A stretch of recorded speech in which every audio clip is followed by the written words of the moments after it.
This old guy DIY video has to do with my first impressions of the Savage Axis Ergo model in 350 Legend that I purchased from Dunham Sports this Black Friday.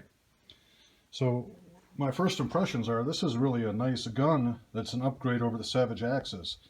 Over the years I've had several of the Savage Axis with and without AccuTrigger, and particularly when it comes to the trigger assembly, this looks very similar to what the last Axis had, and based on my calibrated Rapala scale, I have about 8-pound trigger pull there right now.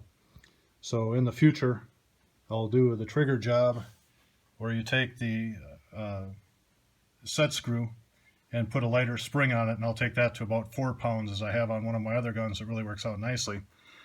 But the big thing I didn't see any reviews on, and I was curious about, was this new Ergo Stock. And my first thing was, how flimsy would it be at the end? And in fact, you have to put a Boyd stock on it like you would have with the old ones just because they were so flimsy. So when I pulled this off, I was pleased to find that they have a much more rigid forend. You can see the contours of the plastic in there, but it provides a pretty nice solid structure. I don't have any ammo, so I haven't shot this thing yet, but my first impression is that this stock is much more rigid than the prior one, which is an upgrade in my opinion. And then you can see they have the steel bushings, so you have a metal-to-metal fit when you crank down on the 2 action bolts. Then you still have the lug that's built right into the stock itself. And one other key difference on this Ergo model as opposed to the old Axis is with the old Axis, the whole trigger assembly came out here, and if you were changing calibers, you would trade this whole trigger assembly and you had short action or long action, and then you would put a different magazine in it. Now it appears that rather than have that whole piece, they re-engineered it so you just have this little wedge that comes in.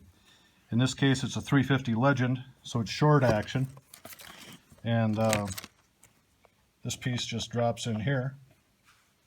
And then I just did a different video on the magazine, but in my opinion the magazine is also a very nice upgrade.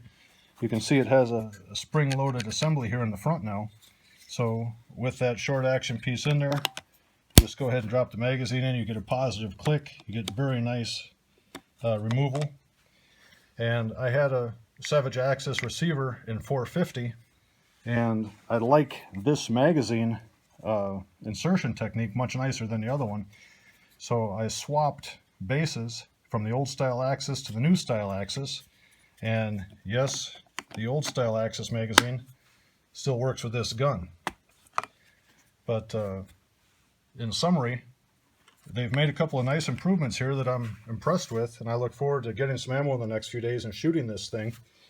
But the recoil pad seems very nice. There's more structure in the barrel channel, which seems to provide some more rigidity.